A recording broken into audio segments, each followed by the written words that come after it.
Merhaba arkadaşlar, örgü kanalıma hoş geldiniz. Minik kız çocuklarımız için tığ işi kolay model bir şort yaptım. Bugün bu şort anlatımını sizlerle paylaşmak istiyorum. Şort örgüsü çok kolay arkadaşlar. Bakın model çok güzel ve kolay bir model. Bu şort örgüsüne yapacak olduğunuz çocuğun bel ölçüsüne göre zincir yaparak başlıyoruz. Ben bugün anlatımını 3-6 ay arası bebek ölçüsüne göre yapıyorum. Siz bunu yeni doğan bebek için yapabilirsiniz. 1, 2, 3, 4, 5 yaş, her yaş çocuklarınız için yaparak kullanabilirsiniz.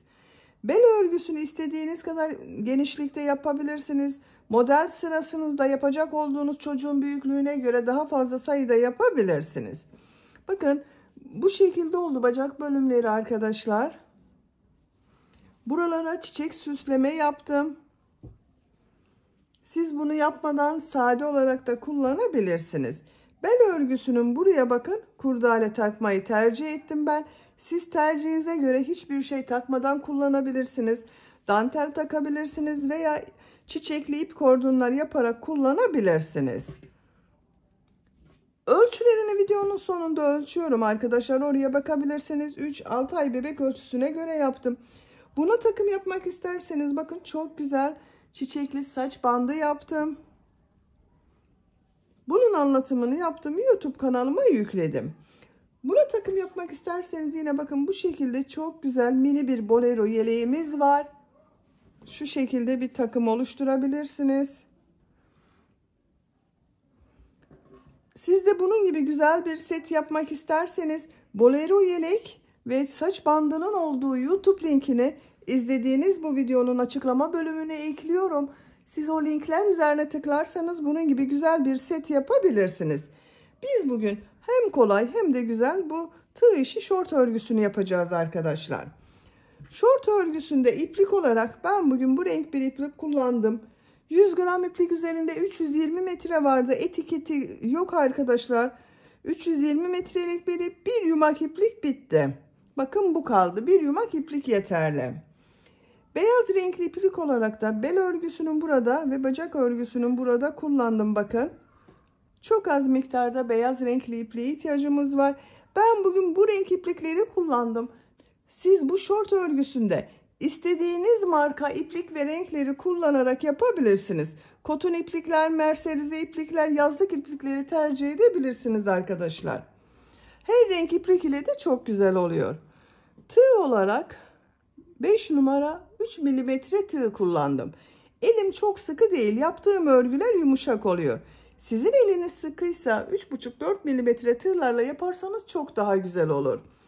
İpliği tığı hazırlayalım. Hep birlikte bu kolay ve güzel şort örgüsüne başlayalım. Örgü kanalıma abone değilseniz abone olmayı unutmayın lütfen. Hepinize kolay gelsin. İyi çalışmalar.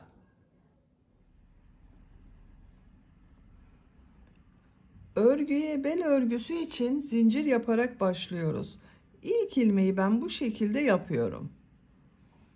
Zincirleri yapmaya başlıyorum. Çok sıkı zincirler yapmıyorum. 85 zincir yapalım. 85 zincir yaptım. Çok sıkı zincirler yapmadım bakın. Bu 85 zincirin kaç santimetre olduğunu ölçüyorum.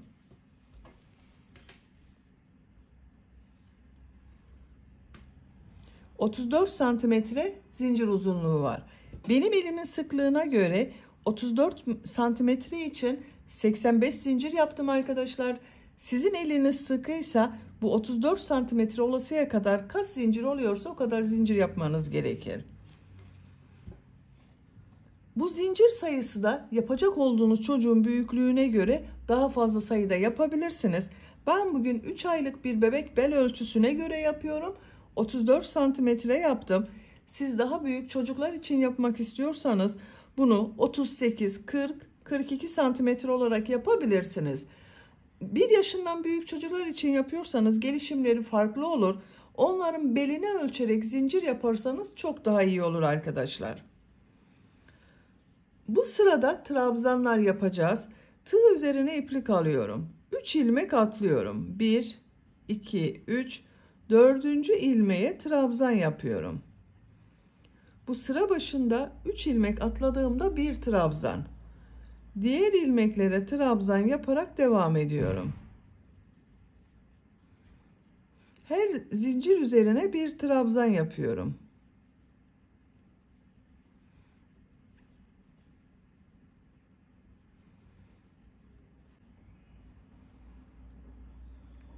Zincirler üzerine trabzan yaparak sıra sonuna kadar devam edelim.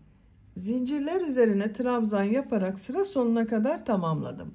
Bir sıra trabzan sırası elde ettim arkadaşlar. Bu bir sıra üzerinde benim 82 trabzan var. İkinci sıraya başlamadan önce bakın sırayı birleştiriyorum. Artık yuvarlak devam ediyorum. Şu şekilde bakın elimle düzelttim. Burada yaptığım 3 zincir vardı. Bu üçüncü zincire tığ takıyorum. İlmek kaydırma yaparak sırayı birleştiriyorum. 2 zincir yapıyorum. İkinci sıradayım. Bu sırada bu yaptığım trabzanları bir düz bir ters boşluktan alıp trabzan yapıyorum. Tığ üzerine iplik alıyorum. İlk trabzanı düz taraftan boşluktan alıyorum, trabzan yapıyorum. İkinci trabzanı ters taraftan şu şekilde bakın boşluktan alıyorum, trabzan yapıyorum. Düz taraftan boşluktan alıyorum, trabzan yapıyorum. Ters taraftan boşluktan alıyorum, trabzan yapıyorum. Düz taraftan boşluktan alıyorum, trabzan yapıyorum. Ters taraftan boşluktan alıyorum, trabzan yapıyorum.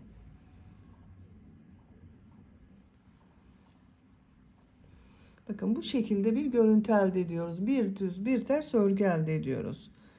Burayı da birleştirelim başladığımız sırayı arkadaşlar.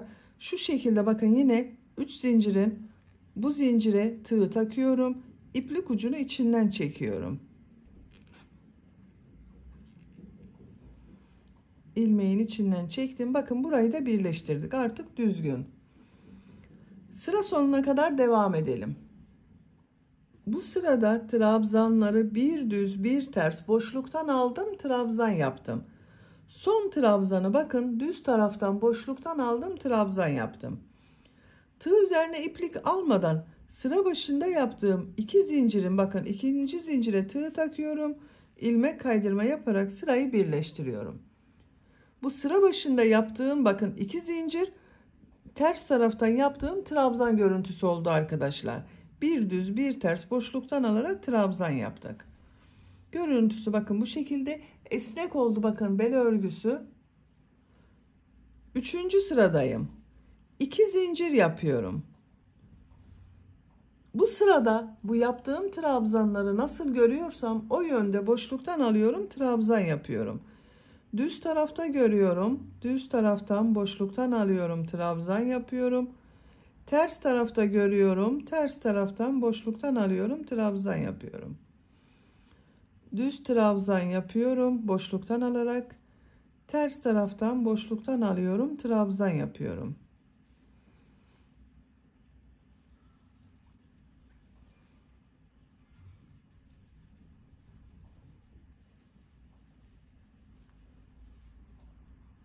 Sıra sonuna kadar devam edelim. Sıra sonuna kadar tamamladım. İlmek kaydırma yaparak sırayı birleştirdim. 1 2 3 sıra bel örgüsü yaptım. Benim yapacağım ölçü için bu yeterli. Siz tercihinize göre 4-5 sıra olarak da tamamlayabilirsiniz. Beyaz renk ipliği kesiyorum.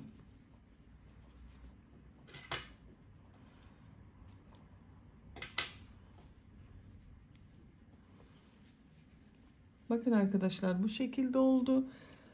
Renkli iplik ile model yapmaya başlıyorum. Bu ilmekten ipliği bağlıyorum.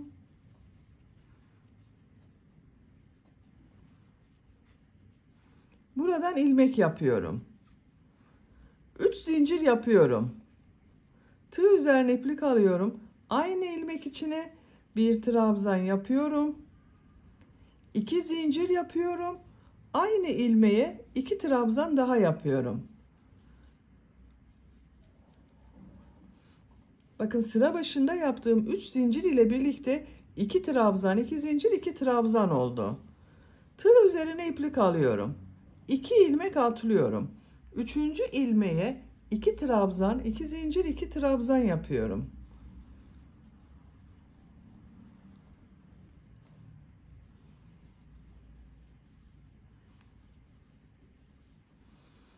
İki ilmek atlıyorum. 3. ilmeğe 2 trabzan, 2 zincir, 2 trabzan yapıyorum.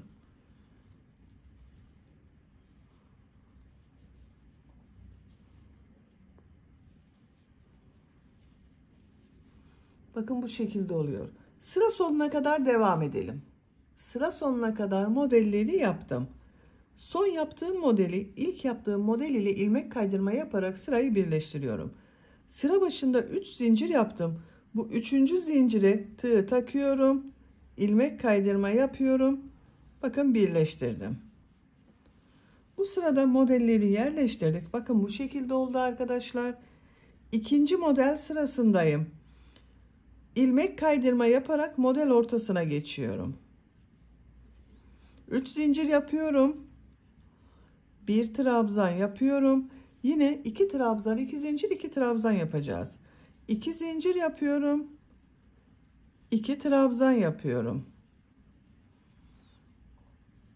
Tığ üzerine iplik alıyorum. Diğer model ortasına 2 trabzan, 2 zincir, 2 trabzan yapıyorum.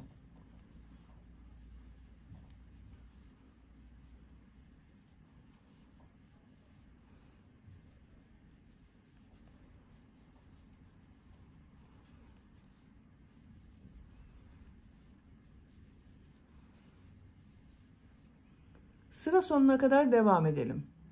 Sıra sonuna kadar modelleri yaptım. İlmek kaydırma yaparak sırayı birleştirdim. İlmek kaydırma yaparak model ortasına geçiyorum. 3. model sırasındayım. 3 zincir yapıyorum. 1 trabzan yapıyorum. 2 zincir yapıyorum. 2 trabzan yapıyorum. 2 trabzan, 2 zincir, 2 trabzan oldu. Tığ üzerine iplik alıyorum. Diğer model ortasına 2 trabzan, 2 zincir, 2 trabzan yapıyorum.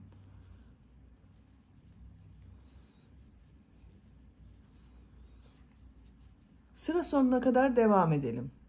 Sıra sonuna kadar modelleri yaptım. İlmek kaydırma yaparak sırayı birleştirdim. 1, 2, 3 sıra 2 trabzan, 2 zincir, 2 trabzan şeklinde modeller yaptım. 4. model sırasındayım.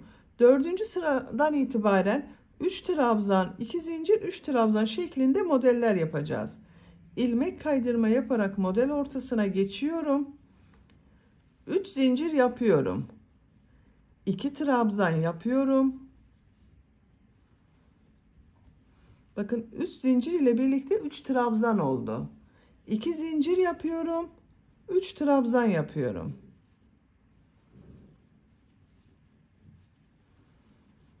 Üç trabzan, 2 zincir, 3 trabzan oldu. Tığ üzerine iplik alıyorum. Model ortasına 3 trabzan, 2 zincir, 3 trabzan yapıyorum.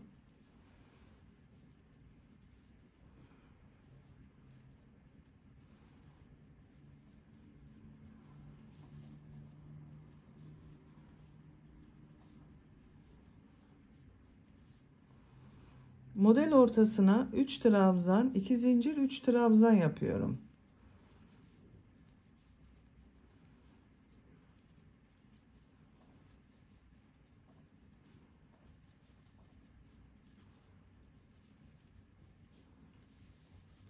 Bakın görüntüsü böyle oldu. Sıra sonuna kadar devam edelim. İlmek kaydırma yaparak sırayı birleştirelim. Bir sonraki sırada yine 3 trabzan, 2 zincir, 3 trabzan yapacağız. Örgü artık 3 trabzan, 2 zincir, 3 trabzan ile devam edecek arkadaşlar. Model örgüsüne her sırada 3 trabzan, 2 zincir, 3 trabzan yaparak örgüye devam edelim. Yapacağım ölçüye göre yüksekliğini tamamladım. Kaç sıra yaptığımı sayıyorum. Model sırasını sayıyorum. 1, 2, 3, 4, 5, 6, 7, 8, 9, 10, 11, 12, 13 sıra yaptım. Yüksekliği ölçüyorum. 20 santimetre yükseklik var. Gövde yüksekliğini burada bitiriyorum ben. Siz daha büyük yapıyorsanız 1-2 sıra devam edebilirsiniz. Şimdi bacak bölümlerini ayıracağız. Bakın 26 model var. 2, 4, 6, 8, 10, 12, 14, 16, 18, 20, 22, 24, 26. Şu iki modeli ortada bitiriyorum. Bakın ilmek kaydırma yaparak sırayı birleştirdim. Bacak örgüsü için 2, 4, 6, 8, 10, 12 model. Diğer bacak örgüsü için de 12 model. Şu iki modeli ortada birleştiriyorum arkadaşlar.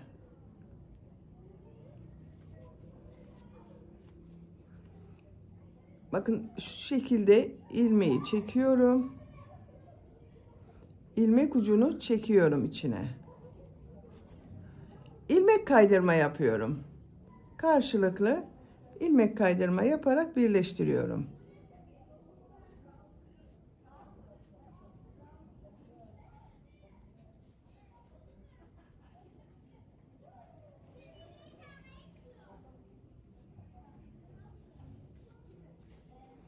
Zincir üzerine ilmek kaydırma yapıyorum. İlmekler üzerine ilmek kaydırma yapıyorum. Bir modeli karşılıklı birleştiriyoruz.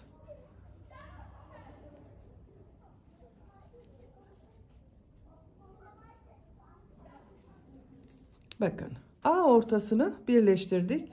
Bacak bölümlerini bakın tekrar sayıyorum. 2, 4, 6, 8, 10, 12 model. Diğer bacak örgüsünde de 12 model oldu. Bacak örgüsünde model sırası yapıyorum. Bakın zincir yapmıyorum arkadaşlar. Tığ üzerine iplik alıyorum. Şu ilk model üzerine 3 trabzan, 2 zincir, 3 trabzan yapıyorum. 12 model var. 12 model yapacağız. 2 zincir yapıyorum. 3 trabzan yapıyorum. Diğer model ortasına 3 trabzan, 2 zincir, 3 trabzan yapıyorum.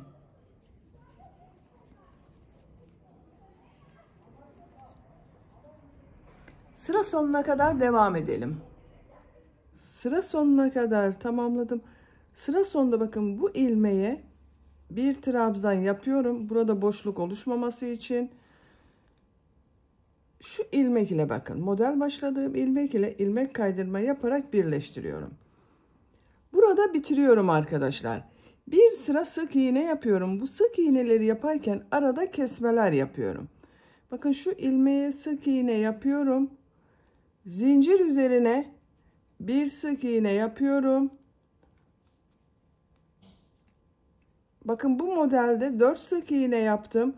Şu iki ilmeği atlıyorum. Şuna sık iğne yapıyorum. Her model üzerine 4 veya 5 sık iğne yapabilirsiniz. Bakın bunda 5 sık iğne yaptım. 3 ilmek atlıyorum. Sık iğne yapıyorum. Bacak ucu biraz dar olsun diye bu şekilde yapıyorum.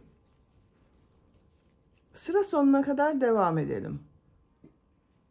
Sık iğne yaparak sıra sonuna kadar tamamladım. Şu ilk ilmek ile ilmek kaydırma yaparak birleştiriyorum. İpliği kesiyorum. Bakın sık iğne yaptım. Biraz dar oldu arkadaşlar. Bakın şu diğer bacak örgüsüyle. Bakın bu kadar dar oldu. Şimdi diğer bacak örgüsünü yapalım.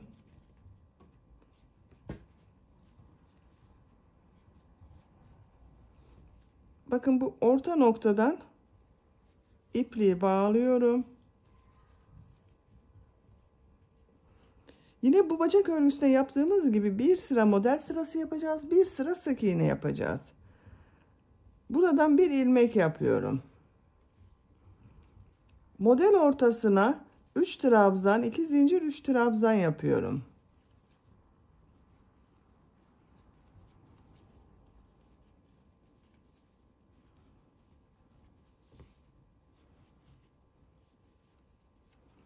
Diğer model ortasına 3 trabzan, 2 zincir, 3 trabzan yapıyorum.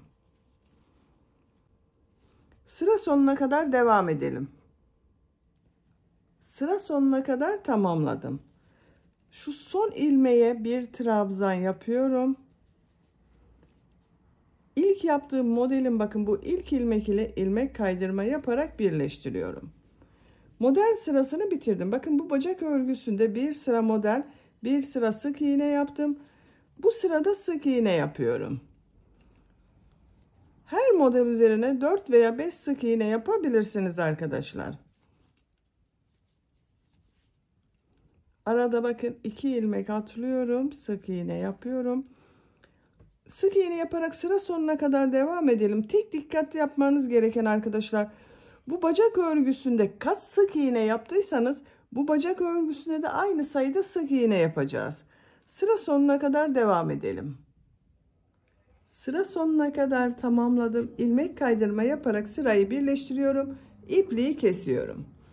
Bakın bir sıra sık iğne yaptım. Arada bakın ilmek atlamalar yaparak biraz dar oldu arkadaşlar. Diğer bacak örgüsünde aynı şekilde bakın sık iğne yaptım. Üzerinden bacak örgüsü olarak beyaz renkli iplik ile bir düz bir ters örgüler yaptım.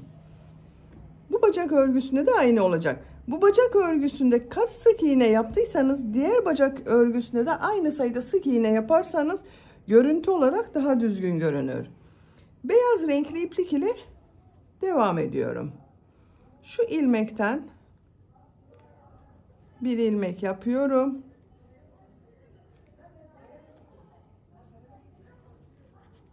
İki zincir yapıyorum. Her ilmek üzerine bir trabzan yapıyorum. Bakın bu sırada kesme yapmıyorum. Bir önceki sırada sık iğne yaparken arada atlamalar yaparak dar oldu arkadaşlar. Her ilmek üzerine trabzan yapıyorum. Sıra sonuna kadar devam edelim. Sıra sonuna kadar trabzan yaparak tamamladım. İlk ilmek ile ilmek kaydırma yaparak birleştiriyorum. Bakın arkadaşlar bir sıra trabzan sırası yaptım beyaz renkli iplik ile. Bu bacak örgüsünde olduğu gibi bu sırada bu yaptığım trabzanları bir düz bir ters boşluktan alıp trabzan yapıyorum. Bakın bu görüntü olacak arkadaşlar. 2 zincir yapıyorum. İlk trabzan düz taraftan boşluktan alıp trabzan yapıyorum. Ters taraftan boşluktan alıp trabzan yapıyorum.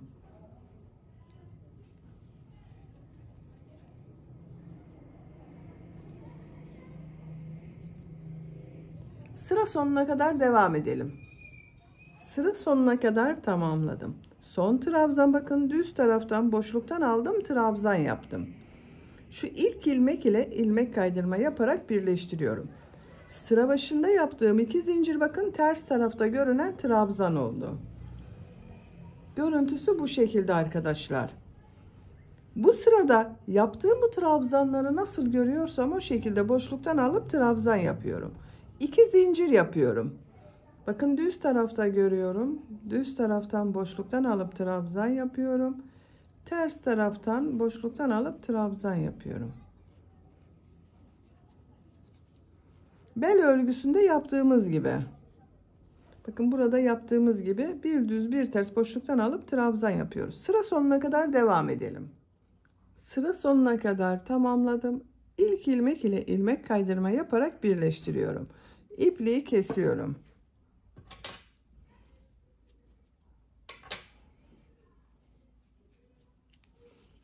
Bakın arkadaşlar bu şekilde oldu.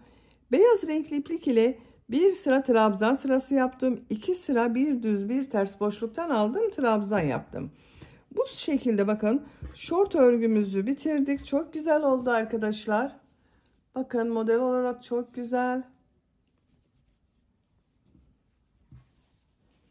Bu şekilde kullanabiliriz. İsterseniz bu bel örgüsünün buraya dantel takabilirsiniz. İp kordonlar yaparak kullanabilirsiniz. Veya buraya kurdale takabilirsiniz. İstediğiniz gibi kullanabilirsiniz. Beli esnek zaten bakın. Esnek bir örgüsü var. Bitmiş olarak ölçülerini söylüyorum. Yüksekliğini ölçüyorum. 24 santimetre yükseklik var. Bel genişliğini ölçüyorum.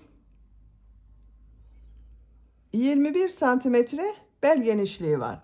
Ben bugün 3-6 ay arası bir bebek ölçüsüne göre yaptım. Bu şekilde oldu arkadaşlar.